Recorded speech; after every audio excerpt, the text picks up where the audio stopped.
Bom dia, quinto ano! Vamos começar a nossa aula de hoje.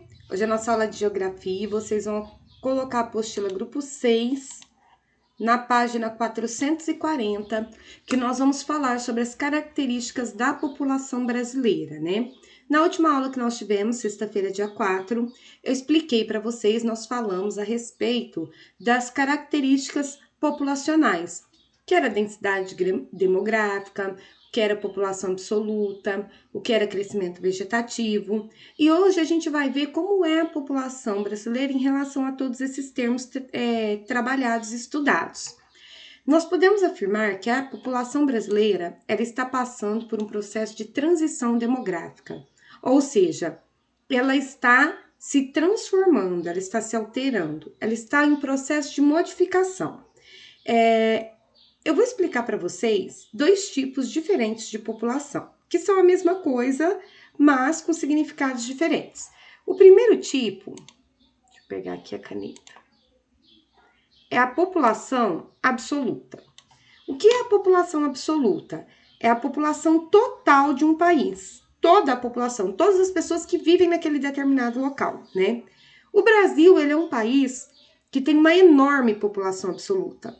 A nossa população absoluta é muito grande. Nós estamos entre os países com maior população absoluta do mundo, ok? A população absoluta, ela está relacionada ao crescimento vegetativo. O que é o crescimento vegetativo? É aquele crescimento que você subtrai o número de mortes pelo número de nascimento para saber quantas pessoas aumentaram na população. Assim sendo, a nossa população absoluta é muito grande. E agora eu vou falar com vocês sobre a população relativa. A população relativa é aquela população relacionada à densidade demográfica, ou seja, a quantidade de pessoas por quilômetro quadrado. E a população relativa do Brasil é pequena, é muito pequena. A população brasileira, ela está concentrada, a sua maior parte, nas regiões sul-sudeste e no litoral do Brasil. Então, dessa enorme população absoluta que nós temos, a maioria vive nesse pedacinho aqui que eu circulei de vermelho para vocês, ó. Poderia circular aqui também. Toda essa área do Brasil aqui, que eu vou achurar de verde, toda essa área aqui do Brasil tem pouca gente vivendo, tem pouca gente morando. Por que isso acontece? Isso acontece, em primeiro lugar, porque em especial aqui nessa região norte nós temos a floresta amazônica. E realmente não é possível que muitas pessoas vivam no meio da floresta. E aqui na região centro-oeste, nós não temos uma região muito bem desenvolvida, né? Então, as pessoas, elas se concentram, elas procuram viver mais nas regiões sul e sudeste, porque são regiões ricas, regiões desenvolvidas, regiões que têm muita indústria e oferecem muito emprego. E também no litoral, que é onde tem as praias e elas podem trabalhar no turismo. Então, o Brasil, leiam essa frase que eu grifei de vermelho. O Brasil, apesar de ser um país populoso, ele não é um país povoado, ou seja, ele não tem todo o seu território povoado, ok? Essa é a diferença entre populoso e povoado. Populoso é muita gente. E o Brasil é populoso, tem muita gente vivendo aqui, mas ele não é povoado, ou seja, ele não tem população em todo o seu território. A população brasileira, ela se concentra só em algumas partes do território do Brasil. Agora nós vamos falar sobre taxa de fecundidade. O que é taxa de fecundidade? É a quantidade de filhos que nascem por mulher, ok? E analisando a história da população brasileira, da década de 1940 até o ano de 2010, nós vamos perceber que a mulher deixou de ter filhos, ou seja, a mulher está tendo menos filhos. E por que isso acontece? Na década de 1940, por volta de 1940, a população brasileira era uma população rural que morava em áreas rurais, em fazendas e sítios, né? A mulher era sem instrução, muitas vezes ela não estudava e ela era criada para casar e ser dona de casa e ter filhos, né? Então, nessa época, que provavelmente é a época dos nossos avós, as nossas avós tiveram de 5 a 10 ou 15 filhos, né? Com o passar do tempo, a população brasileira, ela deixou de ser rural e passou a ser urbana. E na cidade, a mulher teve acesso à escolaridade, a um emprego, a uma independência financeira. E aí, ela decidiu ter menos filhos. Por quê? Porque ela estava mais voltada em trabalhar e fazer uma carreira profissional. Então, observando a taxa de fecundidade do Brasil, ela diminuiu. Em 1940, uma mulher tinha aproximadamente 6 filhos, né? É uma média. Tinha mulher que tinha mais, tinha mulher que tinha menos. Atualmente, no Brasil, a média é de 1,86 filhos por mulher. É claro que não tem como uma mulher ter 1,86 filhos. Ou ela tem um, ou ela tem dois. Mas esse número é uma média. Então, assim, a maioria das mulheres brasileiras, a maioria das famílias brasileiras tem no máximo até 2 filhos. É claro que existem exceções hoje. Vocês devem conhecer famílias com 3, 4 ou 5 filhos. Mas essas exceções, elas são raríssimas. Por quê? Porque a característica da população brasileira é menos filhos por família, né? E aqui eu grifei para vocês o motivo pelo qual as mulheres estão tendo menos filhos, ou seja, o motivo pelo qual a taxa de fecundidade no Brasil tem diminuído. Aqui nós temos um gráfico que mostra, aqui no Brasil, a taxa de fecundidade por grau de instrução, nível de instrução. O que é nível de instrução? É escolaridade. Então, vamos lá. Azul são mulheres que não frequentaram a escola ou frequentaram raramente. Verde são as mulheres que fizeram até o ensino médio completo, terminaram o ensino médio. Laranja são mulheres que terminaram o fundamental, mas não terminaram o ensino médio. E roxo são as mulheres que terminaram a faculdade. No Brasil, vamos ver na região norte. Percebam que na região norte, que é uma região de floresta amazônica, que tem pouco desenvolvimento, as mulheres sem instrução é um número maior. E aí elas têm aproximadamente de 3 a 4 filhos. Enquanto que lá na região norte, as mulheres com instrução têm aproximadamente 1 filho. Na região nordeste também, essa taxa é bem alta, né, de mulheres sem instrução.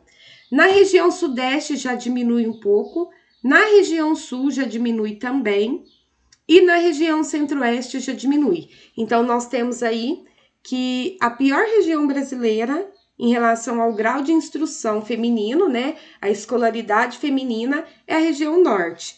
E a melhor, no caso, seria a região sudeste, onde as mulheres mais estudam e têm um emprego. Outras características da população brasileira, nós vamos falar agora sobre a cor ou a raça da população brasileira. Vocês sabem que a população do Brasil é uma população miscigenada. Ela é descendente de portugueses, índios e africanos. Fora os italianos e outras pessoas que vieram para ajudar a compor a população brasileira. Aqui no Brasil, a população branca, ela é maioria. Os indígenas são uma pequeníssima parte, não sei nem se vocês vão conseguir enxergar aqui. A população parda fica em segundo lugar, a população preta também é pequena, e a população amarela, que aqui no caso são os asiáticos, japoneses, é tão pequena quanto a população indígena, né?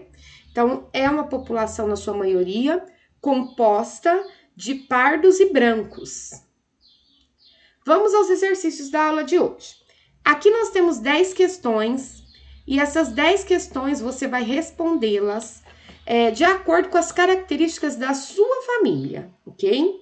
Você vai escrever as respostas aqui para a tia Letícia e nós vamos falar sobre esta atividade na próxima aula online que nós tivermos, ok?